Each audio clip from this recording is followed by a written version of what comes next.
আসসালামু আলাইকুম everyone, welcome back to my channel. আজকে রান্না করা মাংস দিয়ে দারুণ মজার একটা পুলি পিঠার রেসিপি শেয়ার করব।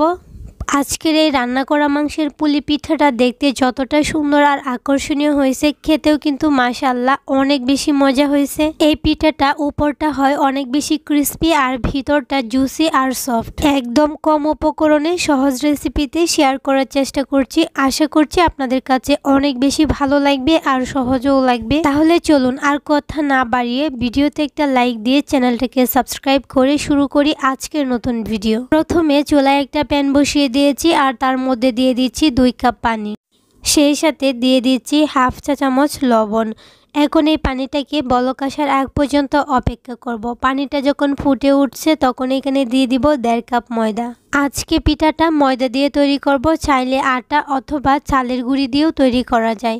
এখন ভালোভাবে মিশিয়ে নিব। ভালোভাবে মেশানোর পর এটাকে ঢাকনা দিয়ে ডেকে আমি রেস্টে রেখে দিব 5 মিনিটের জন্য, যাতে ডোটা খুব সুন্দরভাবে সিদ্ধ হয়ে যায়। তারপর এটাকে একটা চড়ানো প্লেটে নিয়ে নিব। ঠান্ডা হওয়ার পর ময়ান করে নিব। এদিকে আমি এই পুলি পিঠার ভিতরের পুরটা রেডি করে নিচ্ছি। আমার কাছে রান্না করা মাংস নেই, তাই আমি ফ্রেশ মাংস রান্না করে নিয়েছি।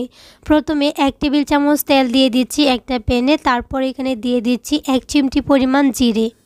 আর এখন দিয়ে দিচ্ছি একটা বড় সাইজের পেঁয়াজ কুচি করে, সেই সাথে দিয়ে দিচ্ছি 4-5টা রসুনের কোয়া কুচি করে, আর দিয়ে দিচ্ছি 1 টুকরো আদা কুচি করে।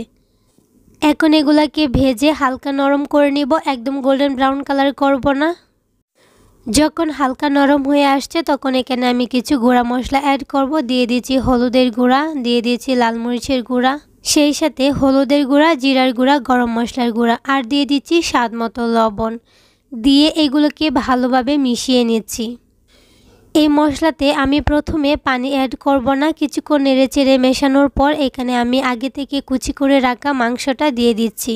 আমি এখানে হাফ কাপের চেয়ে একটু বেশি ফ্রেশ গরুর মাংস কুচি করে নিয়েছি। আপনারা চাইলে চিকেন অথবা খাসির মাংস দিয়েও এটা করতে পারেন। এখানে কিন্তু আমি পানি অ্যাড করব না। প্রথমে আমি মাংসটাকে ভালোভাবে কষিয়ে নিয়েছি। তেলটা আরও পরিমাণে কম দেওয়ার দরকার ছিল। বেশি তেল দিলে কিন্তু পিঠাগুলো একদমই ভালো হয় না। যতটা সম্ভব তেল কম দেওয়া উচিত। তেলটাকে পরে আমি রেখে দিব। ভালোভাবে কষানো হয়ে গেলে এখানে আমি দিয়ে দিব কিছুটা আদা রসুনের পেস্ট। আমি কিন্তু চুলার আঁচটাকে একদম লোতে করে এতক্ষণ কষিয়েছি, যার জন্য পানি দেওয়ার দরকার নেই। মাংস থেকে যে পানিটা হয়েছে এটা দিয়েই কষিয়েছি। এখন আদা রসুন বাটা দিয়ে দিচ্ছি, সেই সাথে কিছুটা পেঁয়াজ কুচিও দিয়ে দিচ্ছি। চাইলে এগুলো আপনারা একসাথেও দিতে পারেন, তবে পেঁয়াজটা যাতে একটু আস্ত আস্ত থাকে তার জন্য আমি পরে দিয়েছি। এখন এটাকে ভালোভাবে নেড়েচেড়ে কিছুটা সময় কষিয়ে নিব। ভালোভাবে কষানো হয়ে গেলে আমি এখানে এই মাংসটা সিদ্ধ হওয়ার জন্য আর একটু পানি অ্যাড করব। আমি এখানে হাফ কাপ পানি দিয়েছি, কারণ মাংসটা অলরেডি সিদ্ধ হয়ে গেছে। এর চেয়ে বেশি পানি দেওয়ার দরকার নেই। অনেক বেশি ছোটো করে কুচি করে কেটেছি আমি মাংসটাকে। এখন এটাকে একটু কাঁচামরিচ দিয়ে ভালোভাবে নেড়েচেড়ে মিশিয়ে নামিয়ে নিচ্ছি। ব্যাস তৈরি হয়ে গেল আমার মাংসের পুর। আপনারা চাইলে এখানে সিদ্ধ আলু অ্যাড করতে পারেন। আর এদিকে কাইটা ঠান্ডা হওয়ার পর ছড়ানো একটা প্লেটে নিয়ে আমি এটাকে ময়ান করে নিয়েছি। ভালোভাবে ময়ান করে একটা ডো তৈরি করতে হবে, আর হাতে অল্প অল্প তেল লাগিয়ে নিতে হবে যাতে করে হাতে না লেগে যায়। কিছুক্ষণ ময়ান করার পর যখন ডোটা সফট হয়ে আসবে, খুব ভালোভাবে কিন্তু ময়ানটা করতে হবে, পিঠার গায়ে যাতে কোনো দলা বা গুটি না থাকে। আপনারা চাইলে যে কোনো পিঠা তৈরি করতে পারেন সেম পদ্ধতিতে। খেতে কিন্তু অসাধারণ লাগে এই পিঠাটা, খুবই মজা হয়েছিল পিঠাটা। এখন অল্প একটু ডো নিয়ে ভালোভাবে আমি ময়ান করে নিচ্ছি। আবারও নিয়ে একটা ছোটো রুটি তৈরি করে নিচ্ছি, কিন্তু রুটিটা অনেক বেশি মোটা হতে হবে। আপনারা চাইলে হাত দিয়ে চেপে চেপে এই রুটিটা তৈরি করে নিতে পারেন, তবে আমি বেলুন দিয়ে বেলে নিচ্ছি। এবড়ো তেবড়ো বা আঁকা বাঁকা হয়ে গেলে কোনো সমস্যা নেই। এখন এর মাঝখানটাতে আমি দিয়ে দিব আমি আগে থেকে যে মাংসের পুরটা রেডি করে রেখেছিলাম ওইটা। এত বেশি দেওয়া যাবে না, তাহলে কিন্তু ভাজার সময় ফেটে বের হয়ে যাবে। এমনিতেই আমার একটা ফেটে বের হয়ে গেছে। এখন একটু পানি লাগিয়ে আমি সাইডগুলো সিল করে দিচ্ছি। সাইডগুলোতে অবশ্যই কিন্তু পানি লাগিয়ে খুব ভালোভাবে সিল করে দিতে হবে। দেখেন পিঠাটা তৈরি হয়ে গেছে। আপনারা চাইলে ঠিক এইভাবেও ফ্রাই করে নিতে পারেন, তবে আমি একটু ডিজাইন করে নিয়েছি। এই ডিজাইনটা করার পর পিঠাটা দেখতে এত বেশি সুন্দর হয়েছিল, মাশাআল্লাহ, দেখেই কিন্তু খাওয়ার জন্য লোভ হচ্ছিল।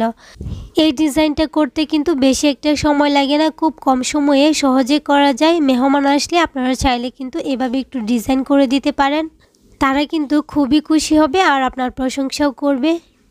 একটা পিঠা তো তৈরি হয়ে গেল, আর সেমভাবে আমি কিন্তু আপনাদের সাথে শেয়ার করছি আরেকটা পিঠা আপনাদের বোঝার সুবিধার্থে। আপনারা চাইলে যে কোনো ডিজাইনে এই পিঠাটা তৈরি করতে পারেন। আর পিঠাগুলো দেখেই তো নিশ্চয়ই বুঝতে পারছেন কতটা পারফেক্ট হয়েছে আর কতটা লোভনীয়। পিঠাটা আমি বানাতে থাকি, আর সেই সাথে আপনাদেরকে একটা রিকোয়েস্ট করছি, যারা হচ্ছে আমার চ্যানেলে আজকে নতুন আছেন, যদি আমার রেসিপি আপনাদের কাছে ভালো লেগে থাকে তাহলে প্লিজ চ্যানেলটাকে সাবস্ক্রাইব করে পাশে থাকা বেল আইকনটা অন করে দিবেন। আর যারা অলরেডি এই কাজটা করেছেন তাদেরকে অসংখ্য ধন্যবাদ। যদি আমার আজকের রেসিপিটা ফেসবুক পেজ থেকে দেখে থাকেন তাহলে প্লিজ পেজটাকে ফলো করে দিবেন। আর কমেন্ট করে কিন্তু জানাতে ভুলবেন না রান্না করা মাংস দিয়ে আজকের এই পুলি পিঠাটা কেমন হয়েছে। একটা কড়াইয়ে পর্যাপ্ত তেল গরম করে নিয়েছি, আর একটা করে পুলি পিঠা দিয়ে সবগুলোকে ভেজে নিয়েছি। ব্যাস তৈরি হয়ে গেল আমার মাংসের জাল পুলি পিঠার রেসিপি। এই পিঠাগুলো ভাজার পর কিন্তু ফুলে একদম ডাবল হয়ে গেছে। আর যখন আমি এই পিঠাগুলো ভাজছিলাম তখন কিন্তু একটা পিঠা একদম ফুলে ফেটে উপরে চলে আসছে। আল্লাহর কাছে শুকরিয়া যে আমার শরীরে এসে পড়ছে না, নিচে পড়ছে, আর আমি সেটা আপনাদেরকে দেখিয়ে দিচ্ছি। এই তো আপনাদেরকে দেখিয়ে দিচ্ছি এই সেই পিঠা যেটা ফুলে একদম ফেটে পড়ে গিয়েছিল। সবাই ভালো থাকবেন, সুস্থ থাকবেন। আল্লাহ।